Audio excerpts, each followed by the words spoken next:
Ya empezó la grabación, ahorita comparto pantalla. Bueno, buenas noches a todos.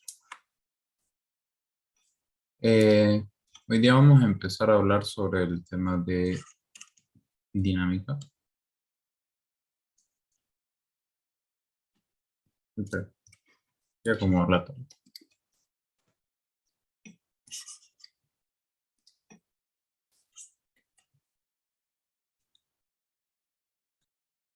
Dinámica. La dinámica en un principio lo pueden pensar como la cinemática, pero le aumentamos, en vez de hablar de velocidades y aceleraciones, vamos a hablar únicamente de fuerzas. Y está en sus diferentes variaciones, como viene a ser la tensión, eh, el peso,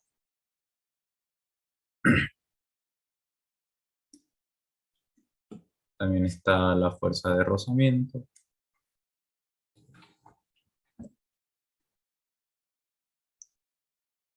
Y vamos a ir hablando de cada una de estas, dando un ejemplo práctico de cómo funcionan aplicadas a un objeto, ¿no? En primer lugar, si hablamos de fuerza. Uy, a alguien se le quemó el micrófono. Aquí. Mm,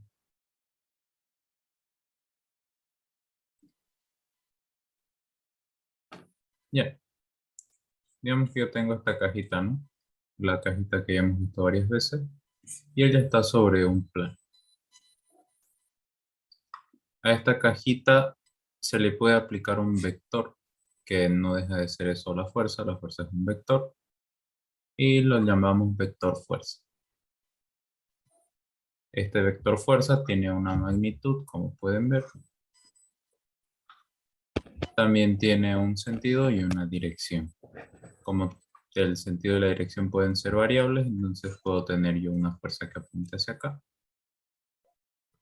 con un sentido opuesto y una dirección diferente, o con una dirección igual, pero simplemente tiene el sentido opuesto. Ahora, hablando de esta relación de que hay una fuerza igual, pero en el sentido opuesto, podemos hablar de la tercera ley de Newton,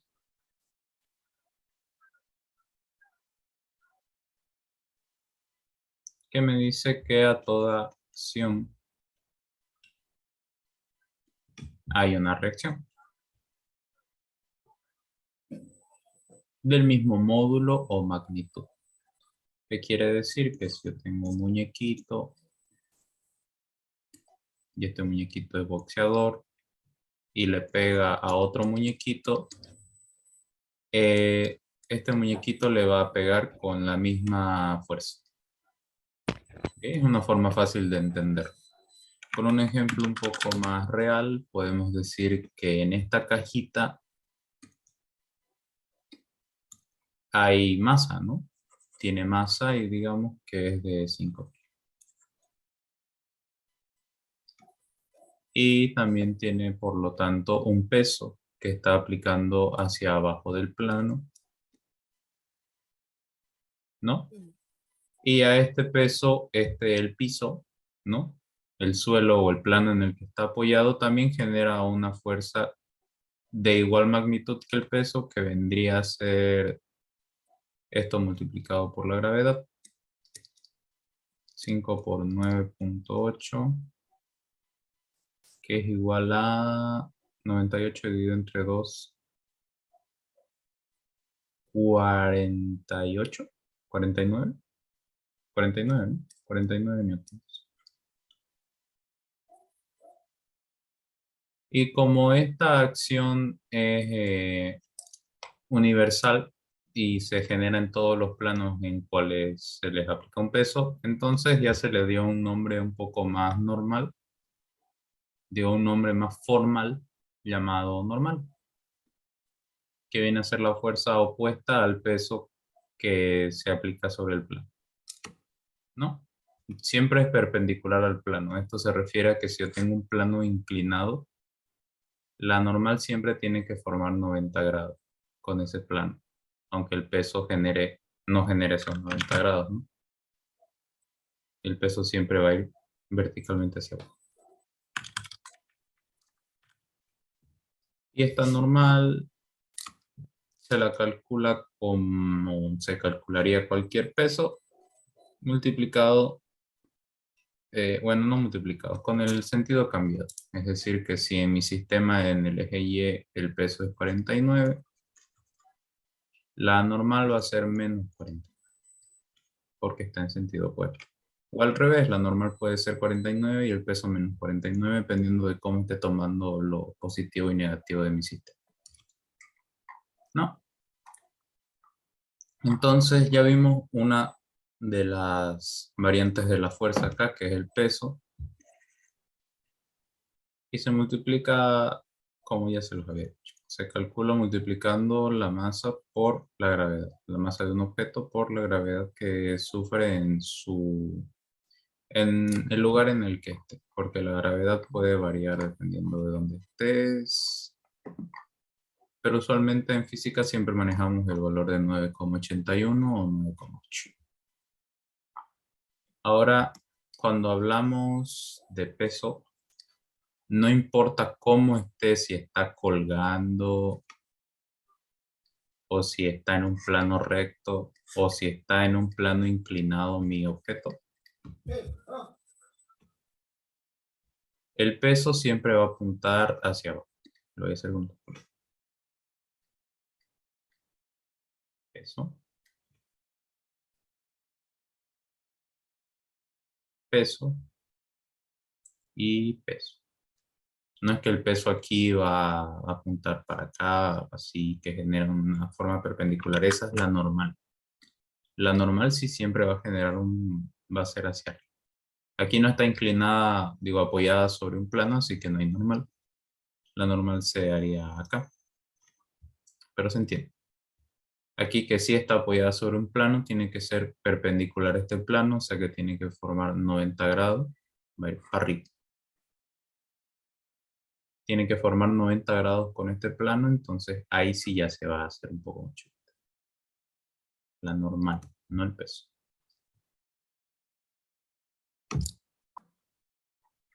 Ahora vamos a hablar de la tensión.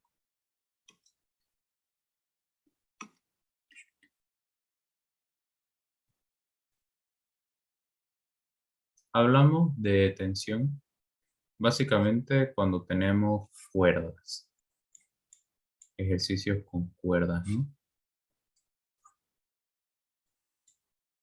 Siempre está el típico ejercicio este en el que está esto así, y aquí hay una especie de ruedita y tiene colgando a otra caja, ¿no? Entonces, en medio de todas estas cuerdas hay una fuerza y esa fuerza la denominamos tensión. Esta tensión, mientras sea una sola cuerda, la tensión es la misma. O sea que esta tensión es la misma que la de acá y que la de acá. A este bloque y a este bloque se les aplica esta misma tensión. Solo que acá va para acá y acá va para acá, ¿no? ¿Me entienden? Esta tensión igual va para acá. En el caso de este bloque, esta tensión va para acá, pero esta tensión y esta tensión, como son la misma fuerza, entonces son la misma. Está este 1, está este 2, está este 3 y este igual a este 3 porque es la misma fuerza. O sea que las tensiones tienen la característica de que pueden cambiar su dirección, pero siguen teniendo la misma magnitud porque son aplicadas a una fuerza. Eso es lo que tienen de especiales las tensiones. ¿No? Esos serían los tres tipos más importantes de variaciones en cuanto a fuerza, ¿no? Ahora, si empezamos a hablar de fórmulas, la dinámica se apoya muy fuertemente en lo que es la segunda ley de Newton. Acuérdense que estamos en mecánica clásica y la mecánica clásica tiene como fundamentos principales las leyes de Newton, que no es más que desglosar las leyes de Newton y hacer ejercicios con ellas. Ya si se le aumentan derivadas y estas cosas raras, ya fue porque la gente andaba sin oficio. Quería probar cositas, ¿no? Pero en teoría la mecánica clásica se basa solamente en esos tres enunciados. Y a la segunda ley de Newton se le dice informalmente ley de fuerza, porque en ella trató Newton de explicar de dónde es que viene la fuerza dentro de que se le aplica a un objeto, ¿no? Y llegó a la conclusión de que la fuerza es proporcional a la masa y a la aceleración que ésta sufre. Quiere decir que yo tengo una partícula en el espacio y la fuerza que es aplicada sobre ella se la puede calcular sabiendo cuánta masa tiene y cuánto está acelerando a medida que avanza, ¿no? Porque al final la fuerza lo que hace es eso, es generar movimiento, ¿no? Es como lo que da origen a un movimiento. Entonces tiene sentido que dependa de la masa porque no es lo mismo mover algo de 1 kilogramo que algo de 500 kilogramos. Se requiere más fuerza para mientras mayor sea la masa, ¿no? Y también es mayor mientras mayor sea la aceleración que está sufriendo, porque cuando yo le aplico una fuerza a un cuerpo, no va a generar un movimiento uniforme con velocidad constante, sino que va a tender o a acelerar o a desacelerar, que son dos conceptos que ya vimos en anteriores laboratorios, ¿no? Por ejemplo, si algo se está moviendo y yo le aplico una fuerza en el lado contrario al que él está avanzando, digamos que esta partícula avanza hacia acá, ¿no? Y yo, como un vaquero, le amarré una pita, ¿no? Y entonces va a haber un momento en el que yo voy a empezar a jalar de la pita, ¿no? Y esta partícula se va a detener, se va a desacelerar y para eso yo voy a tener que generar una fuerza suficiente para desacelerar esa partícula. Ahora sería distinto que esto sea una pelota y yo la haya pateado. La pateé, generé un vector fuerza sobre esta pelota y empezó a avanzar, ¿no? Mientras más pesada haya sido la pelota, más fuerza yo iba a requerir para que genere la misma aceleración. O mientras más aceleración tenga es porque yo le di más fuerza, ¿no? ¿Se entiende el enunciado y cómo funciona, ¿no? No es muy complicado. Y cuando hablamos de ejercicios de física, que es lo que a ustedes más les interesa, tenemos como práctica fundamental realizar un diagrama de cuerpo libre.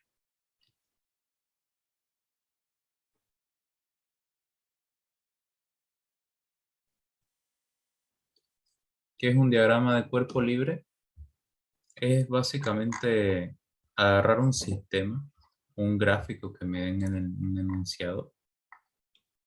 Yo voy a hacer uno sencillito aquí. Dibujo mi plano, mis dos cajitas.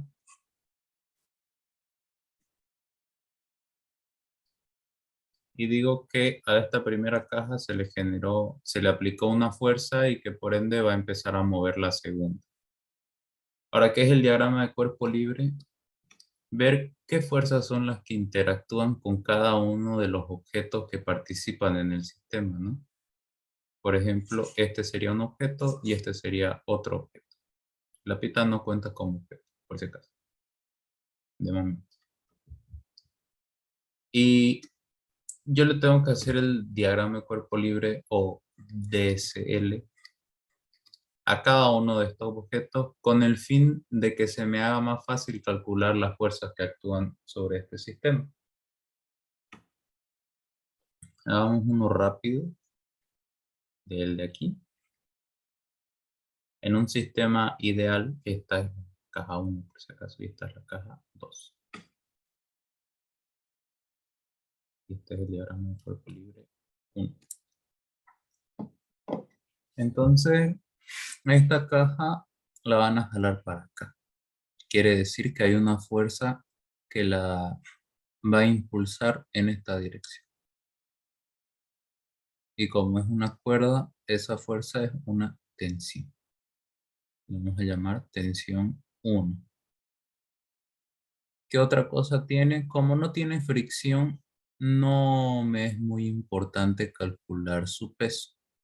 El peso lo calculo, perdón, lo calculo cuando hay fricción. ¿Por qué? Porque la fuerza de rozamiento es igual al coeficiente de fricción por la normal, ¿no? Y la normal es el peso, pero con el símbolo cambiado.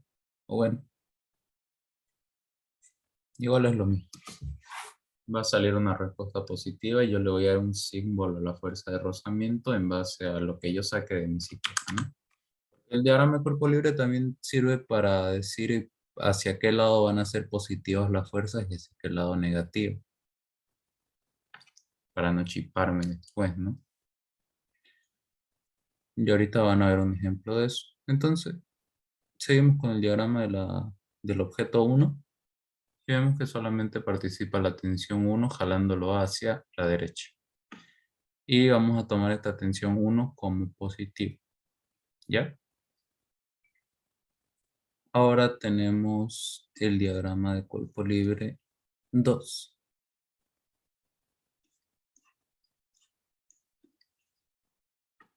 Ahora este diagrama de cuerpo libre hay una fuerza hacia acá, ¿no? Que viene a ser esta misma tensión 1, pero con el símbolo cambiado, con el signo cambiado, perdón. Y aquí está la fuerza que se le aplica a este objeto,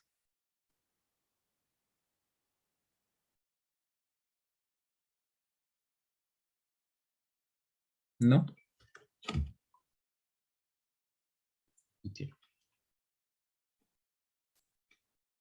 Entonces, yo voy a saber que la sumatoria de fuerzas en X es igual, en el caso 1, a la tensión 1. Esa es toda la fuerza que hay acá. Y la sumatoria de fuerzas en X, porque estoy trabajando en un plano horizontal, ¿no ve?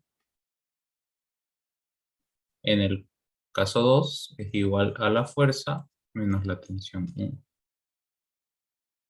Y con esto ya sacado, si me hubieran dado datos y todo esto, yo ya hubiera encontrado lo que me hayan pedido, ¿no? ¿Se dan cuenta que aquí es positiva porque este lado es positivo? Nosotros designamos arbitrariamente cuál era el lado que nos convenía para que sea positivo. Y en este caso va a ser positivo acá, pero aquí va a ser negativo, ¿no? Y para eso sirve el diagrama corporal.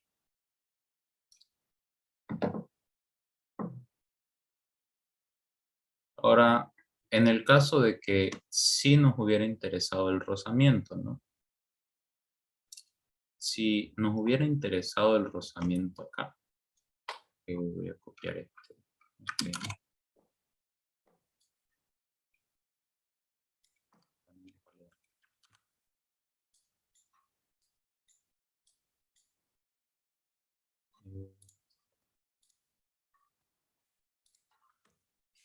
Ahora, si a mí me interesara el rozamiento, hubiera sido algo tal que así. En el cuerpo 1 actúa el peso hacia abajo, ¿no? Hacia arriba actúa la normal de ese peso y hacia la derecha la tensión 1. En el cuerpo 2 tengo lo mismo, la normal, en este caso 2, normal 1, el peso 2, hacia acá la tensión 1 y hacia acá la fuerza a la que está sometido este cuerpo. Ahora, ¿dónde aparece la fuerza de fricción? ¿No? Aquí abajito. La fuerza de fricción siempre se va a oponer al movimiento. Si mi sistema me dice esto se va a mover para la derecha, entonces todas las fuerzas de fricción van a irse para acá, al lado contrario. Fuerza de rozamiento 1, fuerza de rozamiento 2. Aquí es igual la fuerza de rozamiento al coeficiente de rozamiento, que siempre me lo dan en el enunciado, por la normal. Y si no me lo dan en el enunciado, probablemente me den la fuerza de rozamiento o me pidan hallar la fuerza de rozamiento, como en este caso. Y después yo saco la normal y despejo esta fórmula, ¿no? No es muy complicado. Ahora, ¿cómo quedaría acá? Primero, la sumatoria de las fuerzas en X. En X tengo la tensión 1, que está a la derecha y es positiva, menos la fuerza de rozamiento. Y en el eje Y tengo la normal y el peso.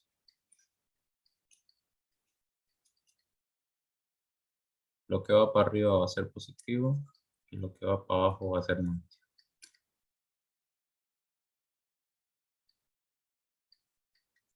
Y aquí la sumatoria de fuerzas en X es igual a la fuerza menos la tensión 1 menos la fuerza de rozamiento.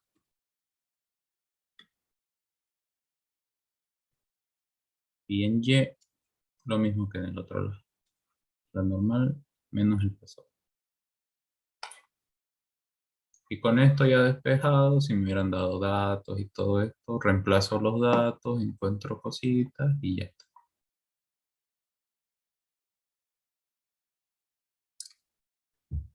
Eh, Eso sería en cuanto a teoría. Si tienen algún ejercicio de dinámica, lo pueden pasar. O si tienen alguna duda por el momento.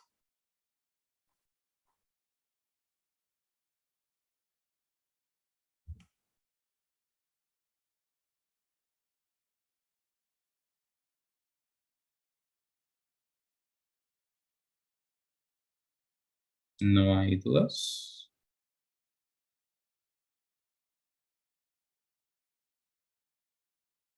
Entonces me buscar un ejercicio por acá.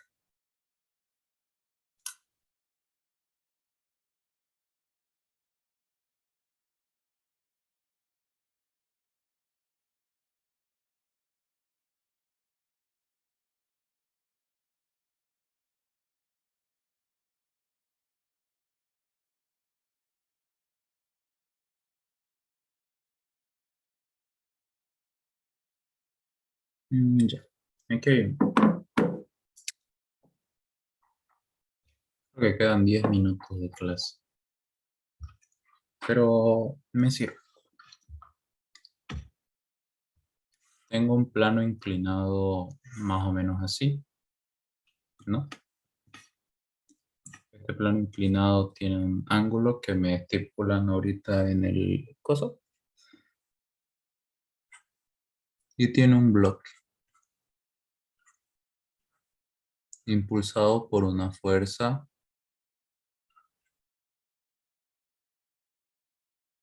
y nada más.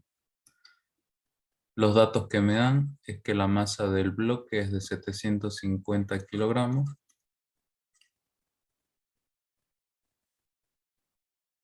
La pista esta está inclinada 15 grados.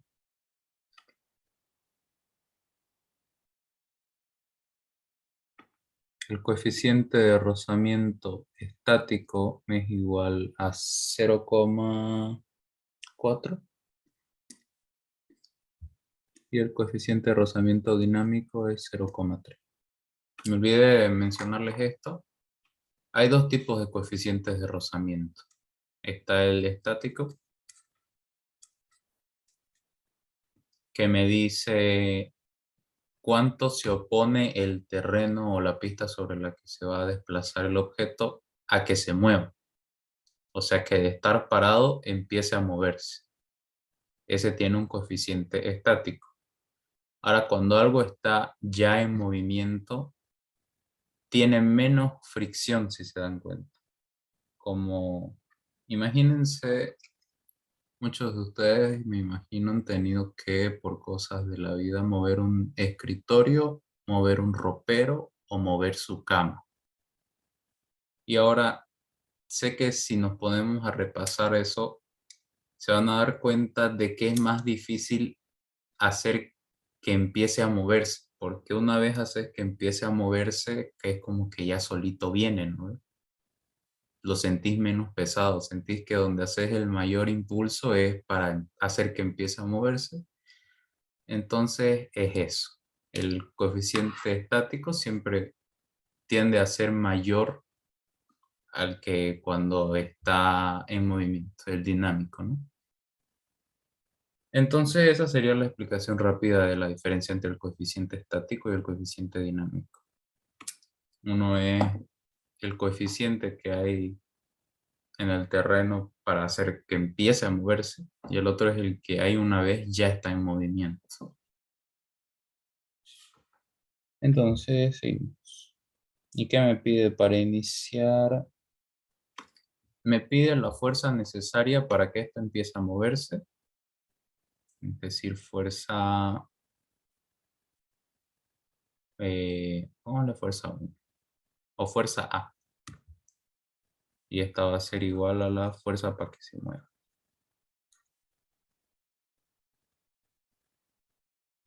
Para que empiece a moverse.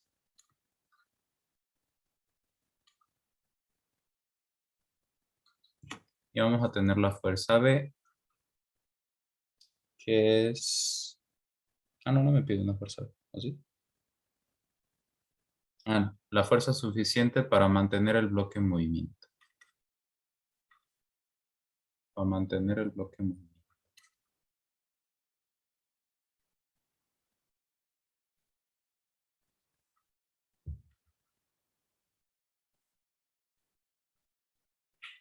¿Cómo vamos a hacer esto? Vamos a calcular una fuerza A y para esta vamos a utilizar el estático.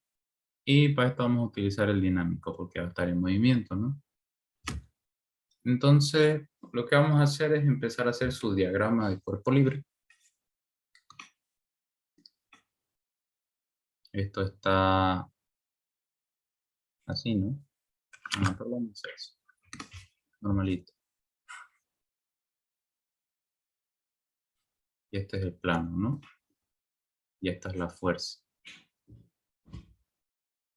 Lo que hacemos en estos casos cuando tengo un plano inclinado es como más o menos, déjame seleccionar esto. Es como que en mi diagrama, ¿no? Yo lo haga así, lo empiece a rotar hasta que me quede recto. Esto es lo que hice acá. Medio que lo roto para que me quede como me interesa que me quede, ¿no? Ya después lo vuelvo a comentar. Así, ¿no? Eh, ¿Por qué hago esto? Porque me facilita un poquito lo que tengo que calcular. ¿Qué necesito en primer lugar para empezar mi diagrama de cuerpo libre? Eh, Sé que hay una fuerza que lo está empujando y sé que va a haber una fuerza que se está oponiendo porque me están diciendo que hay un coeficiente de rozamiento, ¿no? Entonces hay una fuerza acá, una fuerza de rozamiento. Lo voy proyectando acá para que no se pierda. Aquí está la fuerza de rozamiento, ¿no? Eh, Esto también sufre por su propio peso, que ya les dije que el peso siempre va vertical. Y tiene una normal que esta sí es perpendicular a este plano.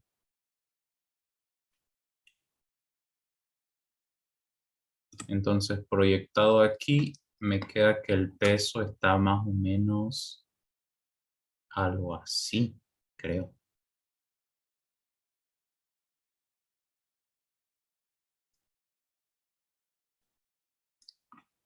Y la normal, no, peso está para otro lado.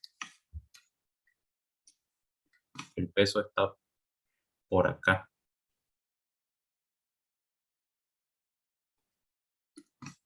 Y la normal está perpendicular, ¿no ves?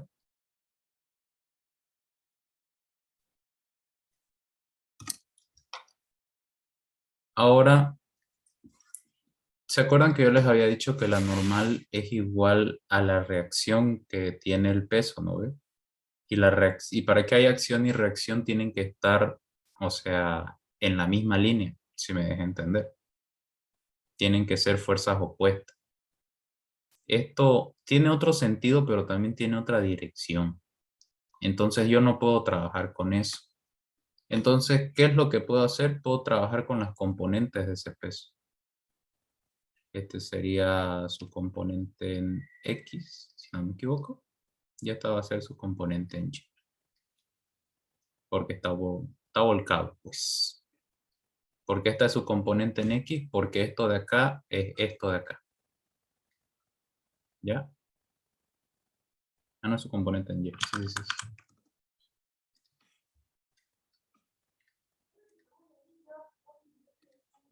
Así. Esta es su componente y esta es su componente X. Lo que cambia es que a diferencia de cómo trabajamos los vectores, si yo hago un despeje aquí, me voy a dar cuenta que para sacar la componente y en este sistema no voy a utilizar coseno como lo usé toda mi vida, lo tengo que utilizar al revés. Si en los vectores utilizaba el seno, aquí necesito utilizar el coseno.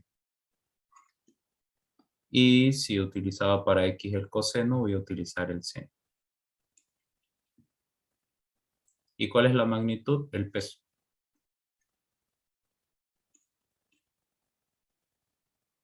Se puse tita, pero debería estar en alfa, ¿no? Para que no se chipe. ¿Por qué pasa esto? Pues porque si yo genero un triángulo rectángulo, ¿no? Porque ahorita aquí se ve mejor. Este vendría a ser mi eje Y. Intentar hacerlo con flechita, para que se entienda un poquito. Lo vamos a hacer con un color que no utilizo. Con este... Ya. Este es mi eje y este es mi eje X, ¿no ven? Y a estos ejes yo tengo este peso, que está algo así, ¿no ves? Que me salió chueco, pero es el mismo peso. Entonces, su componente en Y está por acá, esta está por acá, y yo genero un triángulo rectángulo. Y el ángulo que se genera aquí, es decir, este alfa, que me dieron que son los 15 grados, no va a corresponder a este ángulo de aquí, ¿no? Sino que es este ángulo de aquí. Y cuando yo trabajaba con el ángulo que estaba en el otro lado, entonces tenías que como invertir las cosas, ¿no? Aquí para que se note un poquito más. A lo que me voy es que cuando yo trabajo con este ángulo de acá, este es el cateto opuesto y este es el cateto adyacente.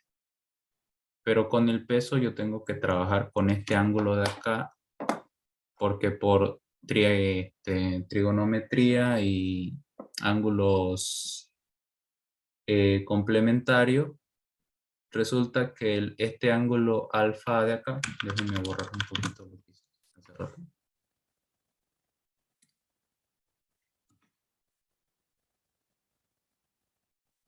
Sí, siempre y cuando el objeto esté en una pendiente. Ya. Se lo voy a explicar de cero porque seguro ya se perdieron hace rato. Yo solito me entiendo cuando hago estas cosas. Así. Este es mi plano, ¿no ve? Y este es mi objeto. Y como yo hago un eje invertido, o sea, hago que este eje que dentro del sistema está chueco, pero dentro de mi diagrama está recto, entonces hago que este eje chueco se convierta en mi eje X. Entonces deja de ser un eje así chueco y se convierte en un eje así, en un eje X, y su diagonal o su perpendicular va a ser el eje Y, ¿no? Entonces, sabiendo que esto es el eje X y yo le cruzo el eje Y,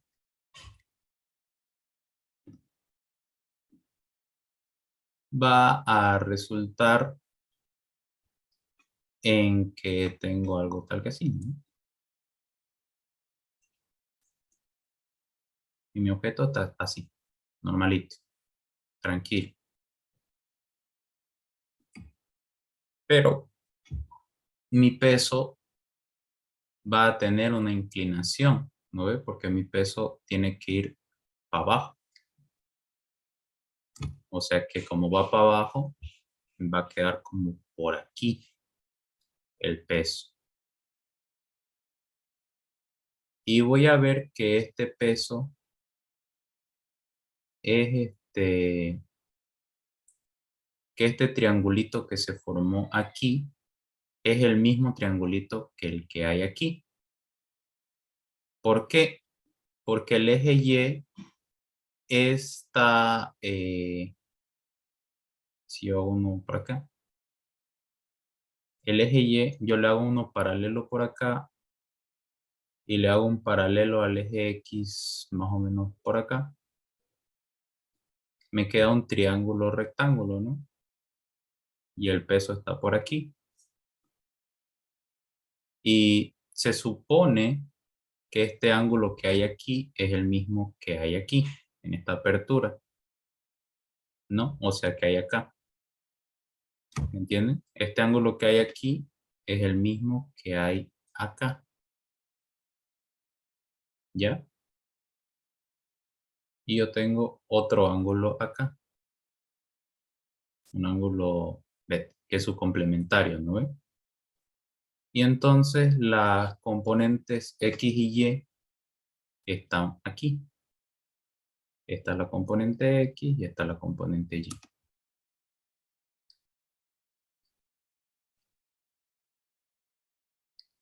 Y esta es la componente Y. Entonces, yo para sacar, yo tengo este ángulo de aquí, ¿no ve? Que lo puedo calcular el otro de acá porque es un triángulo rectángulo y tanto, pero como me dan este dato, prefiero utilizar el dato que me han dado.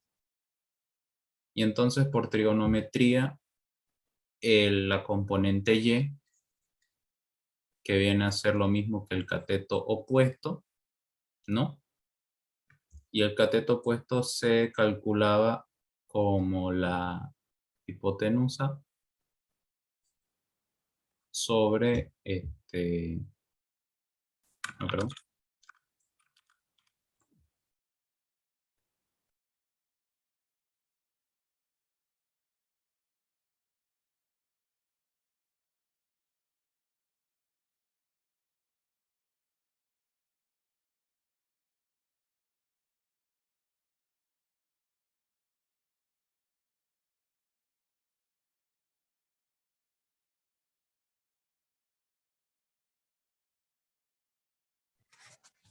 Si estás hablando no se escucha. Ya, ahora sí, ¿se me escucha? Yes. Ya. Ahora tenemos el diagrama de fuerzas en X y pongo las fuerzas que intervienen en X. Voy a tomar como positivas las de acá, negativas las de acá. Positivas las que van arriba y negativas las que van abajo. Como un eje normal. La fuerza es positiva y a esta fuerza se le opone la fuerza de rozamiento. Y a la fuerza de rozamiento también la componente X del peso. Y en Y, que no me importa mucho, pero igual se lo voy a hacer por el diagrama este. Tengo a la componente en Y del peso, la normal, menos la componente Y del peso, que vendrían a ser las mismas y eso hace que esté en equilibrio, o sea que es cero. porque no se mueve el objeto para arriba o para abajo, ¿no? Se mueve sobre esta línea vertical. Entonces yo sé que es 0, porque no se mueve dentro de este eje, no hay movimiento. Entonces esto es igual a esto. N menos W, para que esto se cumpla este 0, esto tiene que ser igual a esto, con un signo cambiado, ¿no ve? No es tan difícil. Si una es 4, la otra tiene que ser igual a 4 y para que sea. Son las mismas en diferentes direcciones. Nada muy complicado. Así que paso de anotar las fuerzas en Y. Pero lo que sí voy a hacer es encontrar la normal. ¿Cómo encuentro la normal? Pues es el mismo que WY, ¿no ve? Voy a encontrar WX y WY con las fórmulas que ya sé, que es el coseno de 15 grados por lo que vale el peso. ¿Cuánto vale el peso? Debí calcularlo de primerito. El peso es igual a la masa, 750 kilogramos, por 9,8. ¿Pueden calcular eso, por favor?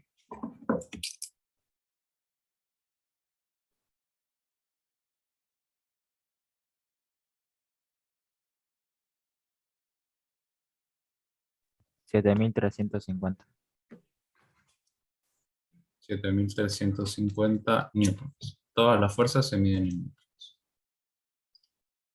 Ahora multiplica 7.350 por el coseno de 15.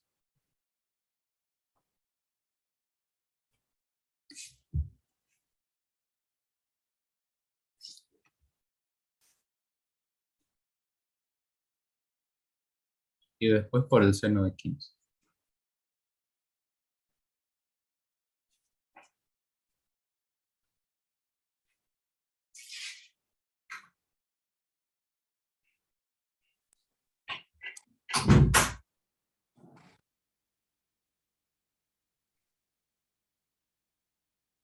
Por coseno sale 7099.5.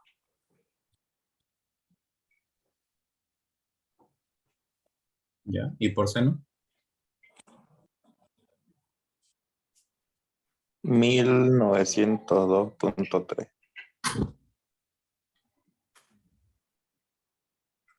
Ya. Entonces tenemos la componente en X y tenemos la componente en Y. Ahora, como yo les había dicho que la componente en Y era igual a la normal, ¿no ve?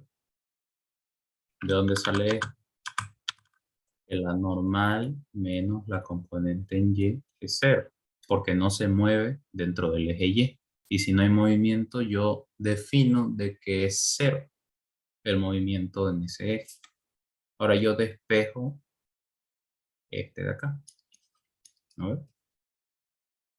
Son iguales. ¿Qué me quiere decir esto? Que yo al haber encontrado WY ya encontré la normal. Entonces la normal es igual a 7099,5 newtons. ¿Para qué me sirve la normal si no voy a si no voy a trabajar con el eje Y? Porque necesito la normal para sacar la fuerza de rozamiento. La fuerza de rozamiento es la normal por el coeficiente de rozamiento. 7099,5 por el coeficiente de rozamiento estático, 0,4. ¿Cuánto sale eso?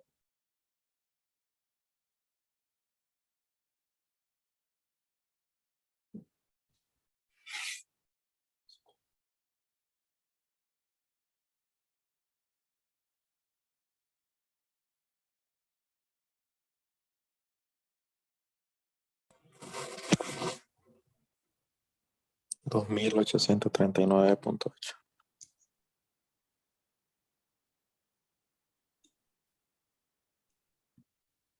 Esta es la fuerza de rozamiento. ¿Y para qué saqué esto? Para igualarlo con esto. Yo tengo esta expresión de aquí, ¿no ve?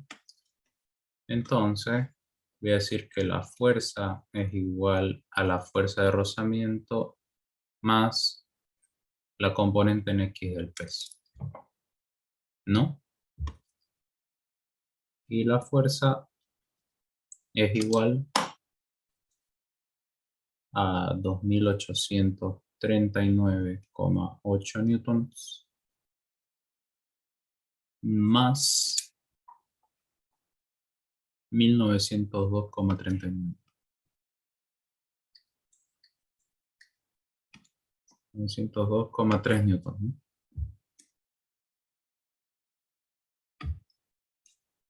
Hagan esa suma. Estamos hablando de la fuerza.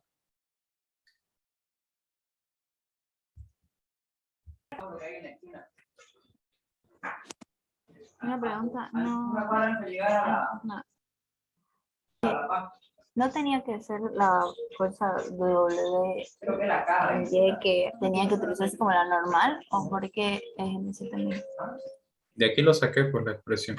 Con el diagrama de cuerpo libre, sacamos que la fuerza iba en esta dirección y que se le oponían el rozamiento y la componente en X del peso. Porque no puedo sumarle el peso directamente, tengo que sacar su componente en X. Ay, El ay, ay, componente en X es el peso, que ya lo saqué, este de acá, multiplicado por el seno de los 15 grados que hay acá. que me había confundido yo, gracias. La normal siempre va a ser igual a la WY. Sí, en la mayoría. Sí, en todos los casos, de hecho. Pueden calcular, pueden aumentar otra fórmula. Ponen que la normal es igual al peso por el seno del ángulo en el que está.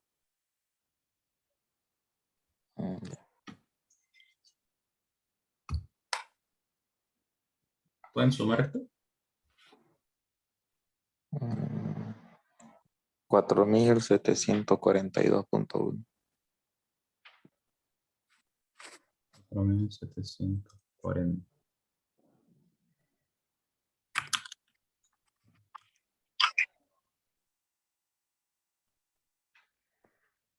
Y esta es la fuerza necesaria para hacer que empiece a moverse todo este trámite. Ahora, la fuerza que yo necesito para que se mantenga en movimiento, ¿no? Entonces ahí cambia el enunciado. Digo que yo apliqué una fuerza tal y se empezó a mover, ¿no? Y ahora esta fuerza tal yo la tengo que aumentar a mi... ya tengo el valor de acá.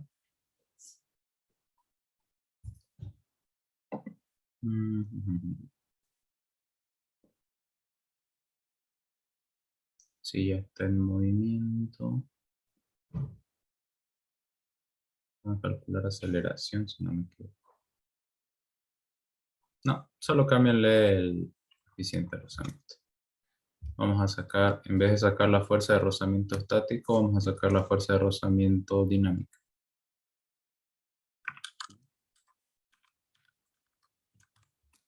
¿A qué se refiere esto? Que este FR va a ser otro FR.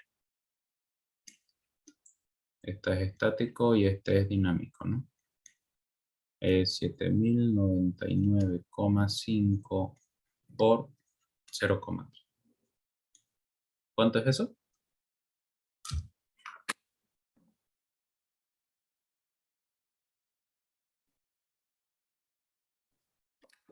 2129,87.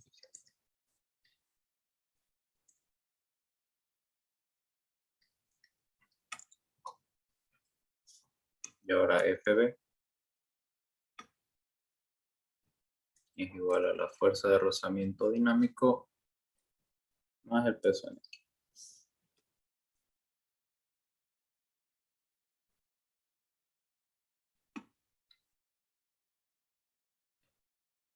El peso en X, ¿cuánto era? 1092.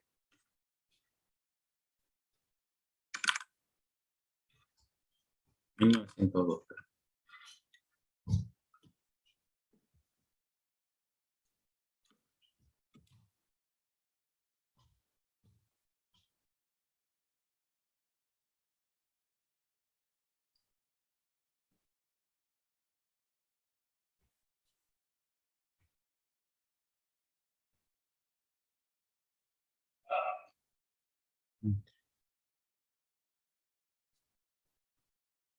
10, 4032,15 newtons. Ahí está. Ya acabamos. Ese se resolvería un ejercicio de este tipo. Cuando se le añadan más bloques o tensiones, ustedes tienen que hacer lo mismo, pero se van a tardar un poco más haciendo los diagramas. Pero casi todos los ejercicios siguen la misma idea y se resuelven de la misma manera. Eso sería todo por la auxiliatura. Voy a juntar las grabaciones y lo subo. ¿Ya? Mañana vamos a tener otra auxiliatura que se va a dedicar meramente a que resolvamos ejercicio. Así que si ya empezaron a hacer su práctico, pueden mandar ejercicios al grupo y yo los voy a ir viendo. ¿Ya? Eso es todo. Bye bye. Se abre.